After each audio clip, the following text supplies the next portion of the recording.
Assalamualaikum warahmatullahi wabarakatuh. Perkenalkan, saya atas nama Nat Zafira dengan NIM 24650017. Baik, video ini dibuat untuk memenuhi tugas saya, yaitu tugas mata kuliah pemrograman Java dengan dosen pengampu saya, Bapak Muhammad Arif Suryawan, Sarjana Teknik, Magister Teknik. Jadi tugasnya itu menjelaskan ulang program yang ada pada slide 7, 9, 11, dan 13. Jadi pertama kita akan bahas di slide 7. Di mana slide 7 ini tentang overriding, di mana overriding itu digunakan untuk mendefinisikan ulang perilaku spesifik di anakan kelas. Nah ini. Jadi pertama itu mendeklarasikan dulu parent kelasnya yang ini. Public class hewan. Kemudian metodenya. Kemudian isinya apa?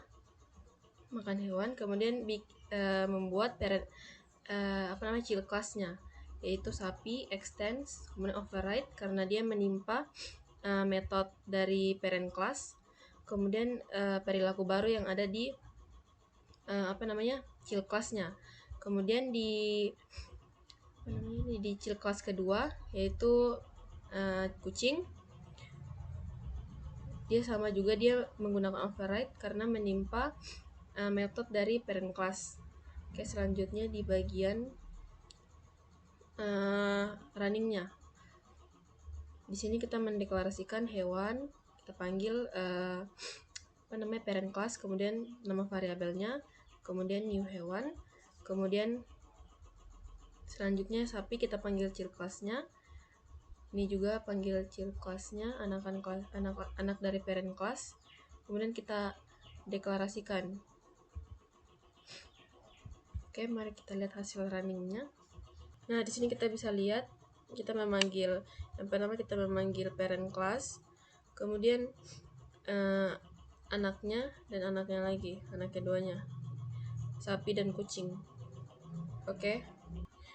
Nah, tadi kan kita membahas tentang program overriding yang tidak menggunakan child class-nya itu tidak menggunakan public class. Nah, sekarang kita bahas tentang overriding yang menggunakan child class-nya itu menggunakan public class. Nah, pertama itu tentunya ada parent class-nya, dimana parent class-nya ini yang ini parent class yang ini. Oke. Nah, ini parent class-nya bernama public class hewan dengan metode makan dan berburu. Kemudian selanjutnya ada child class-nya, yaitu child class-nya bernama singa yang juga mempunyai metode makan dan juga berburu. Jadi tidak apa-apa begitu child class-nya itu membuat metode yang sama dengan parent class.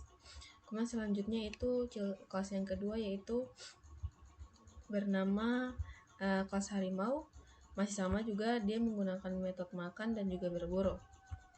Kemudian di poli 2 ini, nah di sini tempat kita melihat hasil runningnya. Jadi pertama kita deklarasikan dulu static void coba, kemudian kita panggil nama parent class, kemudian x makan, kita simpan, kemudian x berburu. Jadi kenapa kita menggunakan static void coba ini? Supaya lebih simpel, supaya lebih singkat tanpa harus kita mendeklarasikan lagi.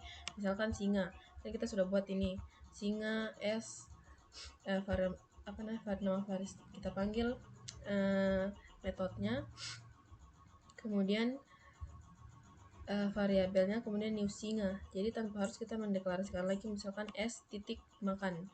Jadi kita sudah deklarasikan di sini. Jadi kita tinggal panggil saja coba terus, kemudian variabelnya, kemudian coba yang kedua itu variabelnya juga. Jadi tanpa kita harus mengetikkan satu-satu. Misalkan s makan, s berburu, kemudian h makan, h berburu, begitu. Oke, sekarang kita coba lihat hasil runningnya. Nah, dapat kita lihat di sini bahwa kita sudah memanggil singa makan, kemudian singa berburu, harimau makan, harimau berburu, tanpa harus kita deklarasikan satu-satu. Oke, selanjutnya kita akan membahas di slide slide 11 yaitu overriding dengan menggunakan string object, dimana di sini pada PPT ini ada yang error karena karena objek H hanya dapat mengakses atribut yang atribut dan metode dari hewan begitu. Jadi maksudnya itu dia itu hanya bisa mengakses metode yang ada pada parent class-nya. Parent class-nya. Jadi kalau misalkan kita membuat metode baru di child class, jadi pemanggilannya itu beda. Nah, pemanggilannya itu harus dikurung kemudian singa, kemudian panggil hanya, kemudian titik tidur gitu. Singa H kan di sini variabelnya H, jadi deklarasikan lagi H, kemudian titik tidur, panggil variabel yang ada di variabel metode yang ada di child class-nya, yang ini tidur. Jadi karena yang metode yang ini ada di parent class, jadi dia bisa dipanggil tanpa harus kita mengetikkan kode yang seperti ini. Tapi apabila kita membuat metode baru pada child class, maka pemanggilannya harus seperti ini. Kalau tidak dipanggil seperti ini, maka dia akan error. Oke, mari kita lihat hasilnya. Nah, ini hasilnya. Singa makan, singa berburu, dan singa tidur.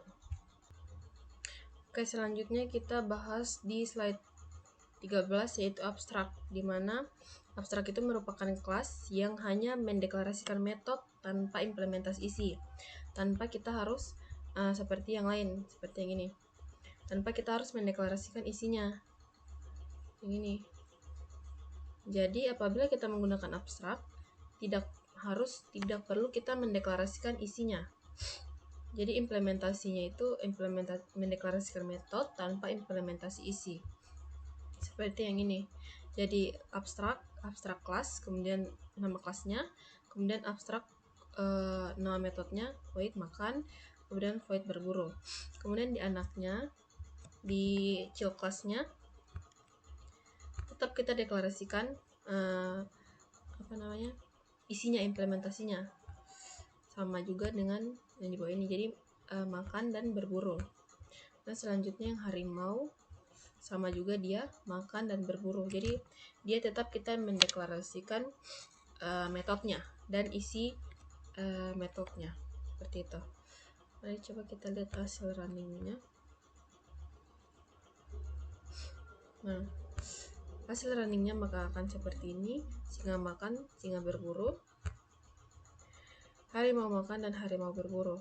Jadi karena kita sudah mendeklarasikannya di sini di static void coba ini, jadi tanpa kita harus mendeklarasikan tulis satu-satu, misalkan s titik makan, s titik berburu, tanpa harus kita mendeklarasikan seperti itu. Jadi ini seperti kode lebih simpelnya lah untuk kita panggil parent class dan child class-nya, seperti itu. Jadi outputnya seperti ini: singa makan, singa berburu, harimau makan, dan harimau berburu.